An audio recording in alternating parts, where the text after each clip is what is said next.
Au premier jour de la conservation, le monde a assisté à la naissance du premier parc national. Cette étape cruciale est née d'une observation alarmante. Les activités humaines nuisaient gravement au monde naturel. Au fur et à mesure que les arbres étaient abattus et que les animaux disparaissaient, il est devenu évident que nous avions besoin d'endroits sûrs où la nature pourrait survivre, à l'abri des dommages générés par les êtres humains. Ce premier parc a initié un effort mondial. Des pays se sont joints pour tenter de protéger 10% des surfaces terrestres du globe.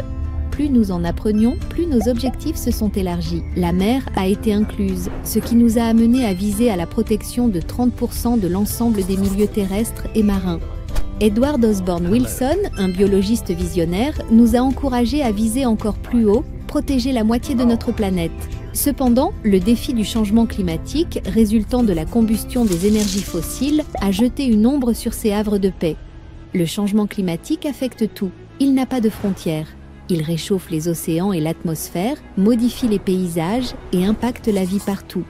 Nos espaces protégés, autrefois à l'abri des impacts humains, ont désormais la tâche difficile de gérer le changement climatique.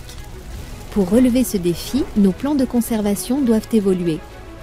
Simplement mettre de côté des espaces naturels ne suffira pas à protéger la nature du changement climatique. Nous devons renforcer ces lieux et en établir également de nouveaux qui correspondent aux besoins changeants de la faune en quête de meilleurs habitats. Cela implique de construire des corridors et des zones refuges intermédiaires pour que les espèces puissent se déplacer et s'adapter en toute sécurité.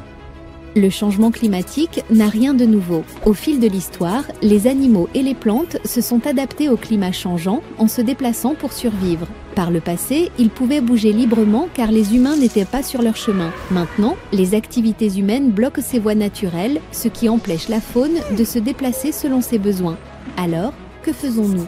Les chercheurs du Araujo Lab étudient depuis plusieurs décennies l'impact du changement climatique sur la nature. Ils ont développé des modèles innovants pour prédire où les animaux et les plantes trouveront des habitats adaptés à mesure que le climat change. Ces modèles tiennent également compte de la façon dont les espèces interagissent entre elles, ce qui peut influencer leur capacité d'adaptation. Mais la modélisation n'est que la première étape. Nous utilisons des outils avancés pour évaluer différentes stratégies de conservation en considérant leurs coûts et leurs bénéfices. Ces outils nous aident à identifier les endroits les plus importants pour protéger la biodiversité sur toute la planète.